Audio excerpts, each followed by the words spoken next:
Tudo bem com vocês? Sou eu, professor Bruno Catunda. Estou aqui para dar continuidade à nossa aula de literatura dessa semana, tá bem? Que bom que você está descansado, que você conseguiu descansar bastante e agora nós vamos retomar a aula.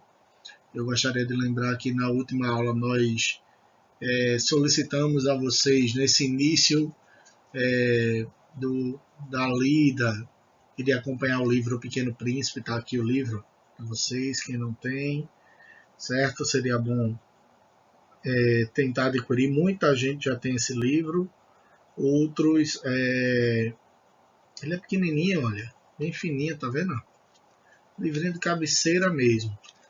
Muita gente também já baixou em PDF, certo? Você no Google procura lá O Pequeno Príncipe PDF e consegue ver ele de forma online também. É uma alternativa bem bacana para esse período que a gente está passando, tá certo? E eu passei para vocês fazerem uma pesquisa a respeito da vida de Antoine de Saint-Exupéry, certo? E também buscarem outros livros desse autor, e bastante gente já enviou as atividades. Vou estar dando retorno para vocês brevemente em relação a isso, tá bom? Hoje a proposta ela é um pouquinho diferente. Eu queria que, se você tem o livro, seja PDF, eu queria que, se você tem o livro, seja ele físico, você acompanhasse comigo e a gente vai ler o livro. A gente vai ler. Para quem não tem o livro, vai servir como uma grande contação de histórias, afinal, literatura perpassa por isso, como uma contação de histórias, e nós vamos ler, obviamente, um trecho do livro. Se nós formos ler o livro inteiro, nós vamos levar pelo menos 1 hora e 20. É um período curto, relativamente curto para o dia, né? Mas seria um período muito cansativo para uma aula inteira. A gente vai ler um trecho do livro, no final vou dar outras orientações para vocês, tá bem? E espero que vocês acompanhem também a leitura aí da casa de vocês. Quem não tem o hábito de leitura, é bom começar a desenvolver esse hábito. Quem já tem o hábito de leitura, está de parabéns. A grande questão agora é aumentar esse hábito, expandir para outros universos literários, para que vocês possam aumentar o vocabulário, para que vocês possam adquirir conhecimento e para que vocês possam acompanhar o quão rica é a literatura brasileira e internacional. O livro ele jamais vai perder o seu espaço, apesar de estarmos vivendo plenamente na era digital atualmente, tá bem? Então, sem mais delongas, está aqui mais uma vez o livro. Eu estou me adaptando também aqui na câmera, estão reparando, né? O Pequeno Príncipe, tá bem? Tem uma ilustração já de frente, que vocês vão ver em detalhes depois. E nós vamos fazer essa leitura agora, tá bom? E eu vou ler junto com vocês, tá bom? Começando pela dedicatória do autor. Ele escreve essa dedicatória a Leon Werth quando era pequeno, e ele vai mostrar por quê. Ele diz assim: eu peço perdão às crianças por ter dedicado este livro a um adulto. Tenho uma boa desculpa. Esse adulto é o meu melhor amigo no mundo. Tenho outra desculpa. Esse adulto pode entender tudo, até livros para crianças. Tenho uma terceira desculpa. Esse adulto mora na França, onde sente fome e frio. Também precisa ser consolado. Se todas essas desculpas não bastarem, então quero dedicar este livro à criança que esse adulto foi um dia. Todos os adultos primeiro foram crianças, mas poucos se lembram disso. Portanto, corrijo minha dedicatória. O autor ele já faz aqui uma clara demonstração do grande conflito que o livro vai trazer. O Pequeno Príncipe ele vai trazer o conflito relacionado a questões de gerações, às idades. Eu falei isso na aula anterior para vocês, né? A questão do adulto e da criança. o quanto o adulto, depois de crescer, perde a sua capacidade imaginativa e muitas vezes perde, inclusive, a lembrança de que um dia foi criança. Mas às vezes você, como criança, já deve ter ouvido falar o seu pai dizer: Você acha que eu nasci com essa idade que eu tenho?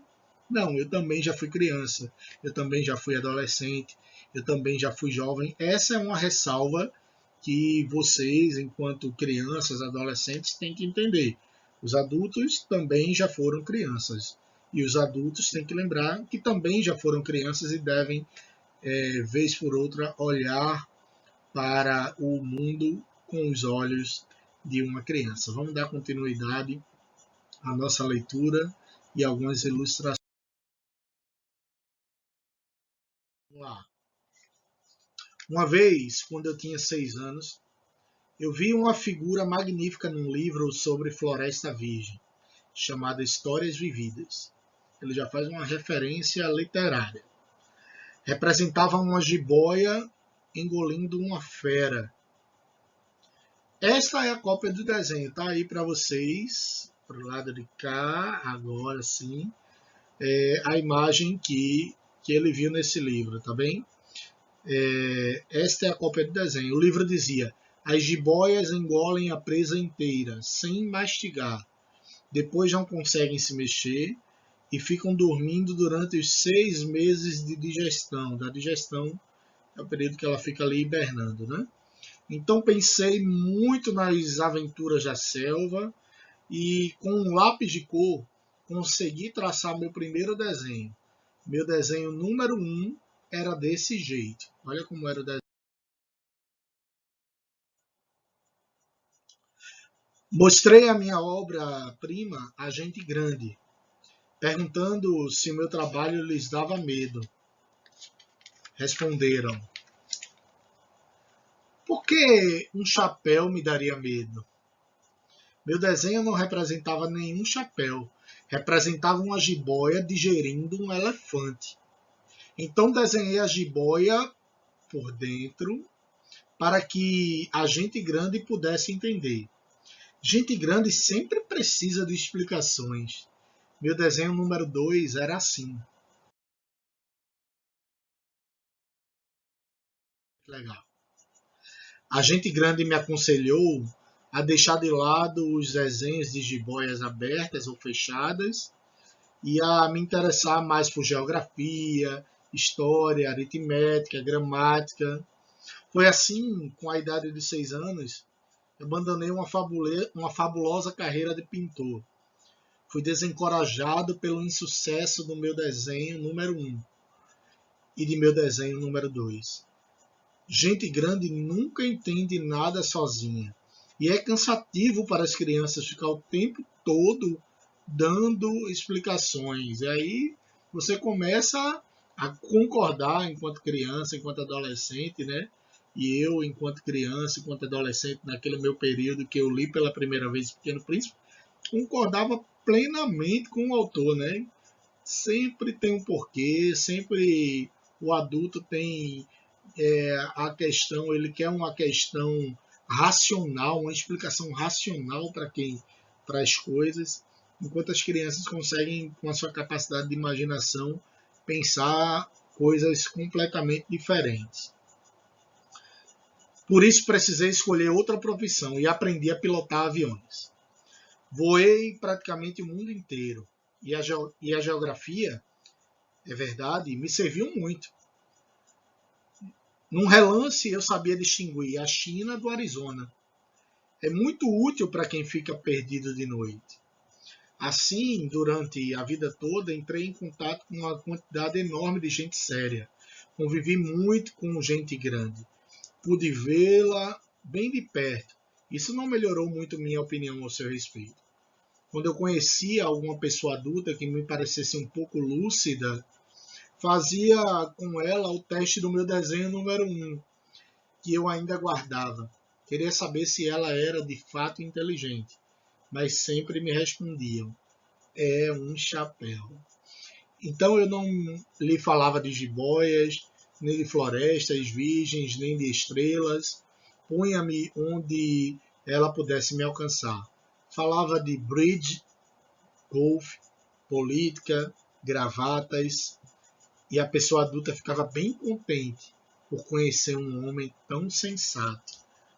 Esse livro nos leva, amigos, a fazer, inclusive, reflexões profundas sobre o que nós devemos valorizar. Eu não estou falando, obviamente, aqui que a vida adulta, e hoje eu sou um homem adulto, seus pais são adultos, eles, pelos seus pensamentos, estão equivocados. Absolutamente não é isso. A gente está aqui fazendo uma distinção sobre as grandes coisas importantes da vida. Será que é fundamental mesmo a gente abandonar nossa capacidade de imaginar e apenas nos apegarmos às coisas sérias da vida? Ou nós devemos também levar algumas coisas na tranquilidade, na brincadeira, coisas obviamente que devem ser levadas à brincadeira, outras devem ser levadas a sério. Mas será que tudo tem que ser levado totalmente a sério? É uma reflexão que eu deixo para você fazer aí e poder também debater com tua família, com teus pais a respeito disso, tá bem? Assim vivi sozinho, sem ninguém para conversar de verdade, até que me ocorreu uma pane no deserto do Saara, há 6 anos. Alguma coisa me avariou no motor do meu avião. E como eu não tinha comigo nem mecânico nem passageiros, preparei-me para tentar sozinho fazer um conserto difícil. Para mim era questão de vida ou morte. Minha água potável mal dava para 8 dias. Na primeira noite, portanto, adormeci na areia, a 1000 milhas de qualquer terra habitada. Estava muito mais isolado que um náufrago numa jangada, em pleno oceano.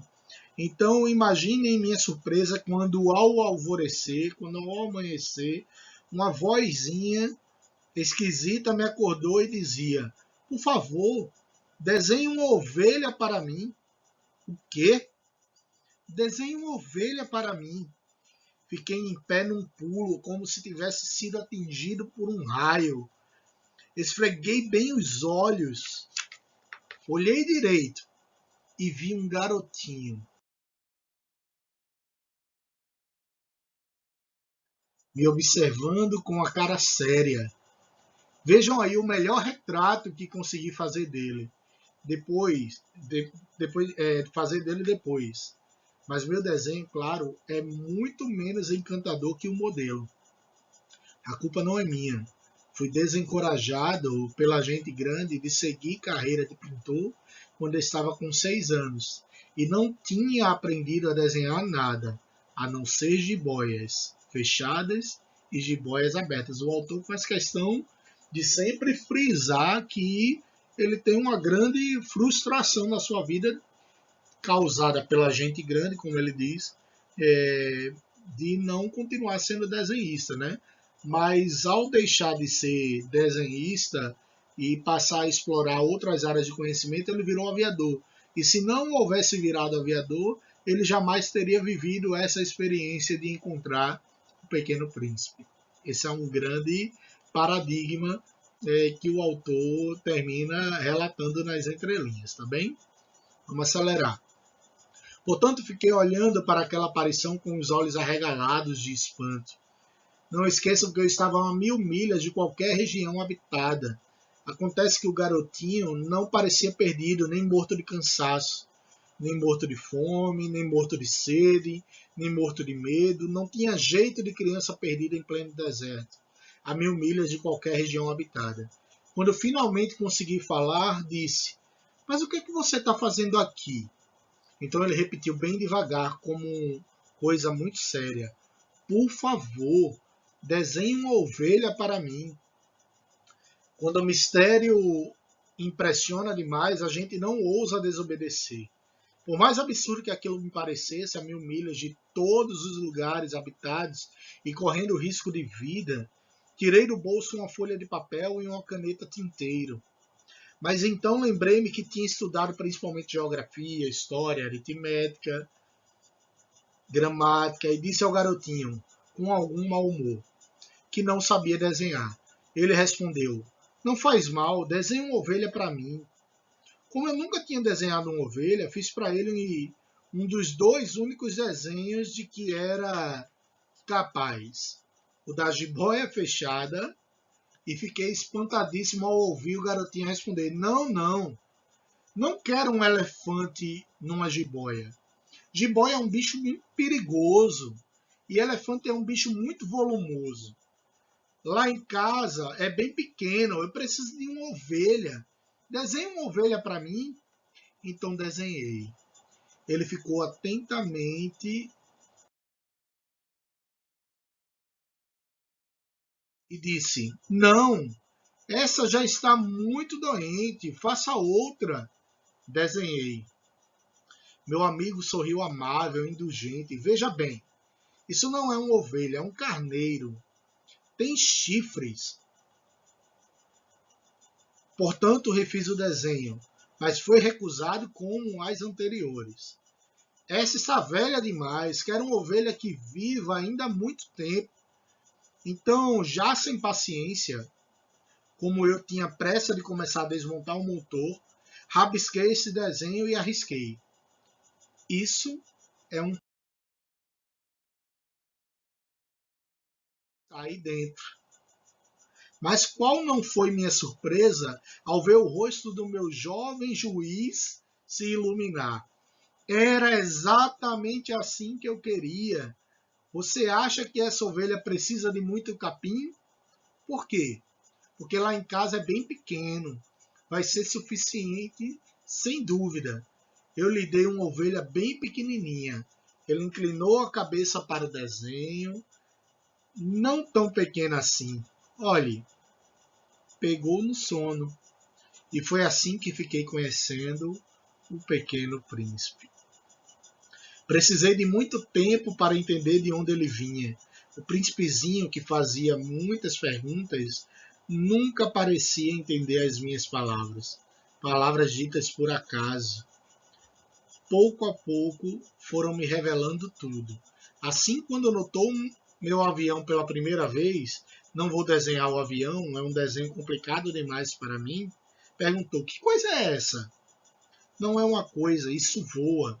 É um avião, é meu avião. Estava orgulhoso de lhe informar que eu voava. Então ele exclamou: Como assim? Você caiu do céu? Sim, disse eu com modéstia. Ah, que gozado! E o príncipezinho soltou uma linda gargalhada que me deixou muito irritado.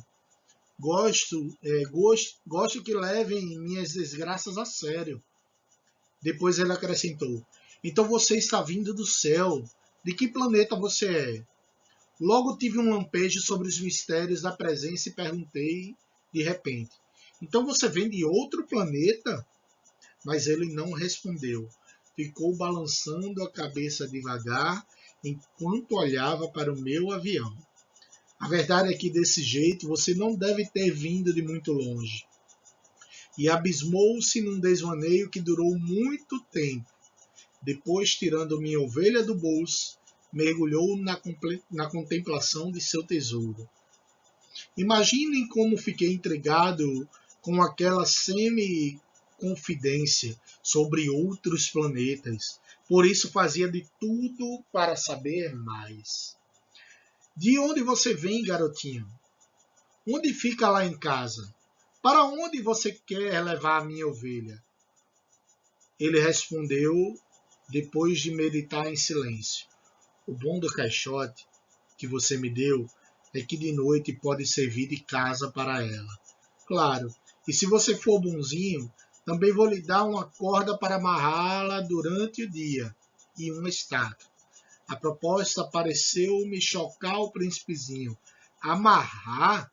Que ideia maluca! Mas se você não amarrar, ela vai sair por aí e se perder. E meu amigo soltou outra gargalhada. Mas você acha que ela vai para onde? Qualquer lugar. Vai indo reto em frente. Então o príncipezinho observou sério. Não faz mal. Lá é tão pequeno lá em casa. E talvez com certa melancolia acrescentou. Reto em frente, ninguém pode ir muito longe. e ninguém poderia ir muito longe.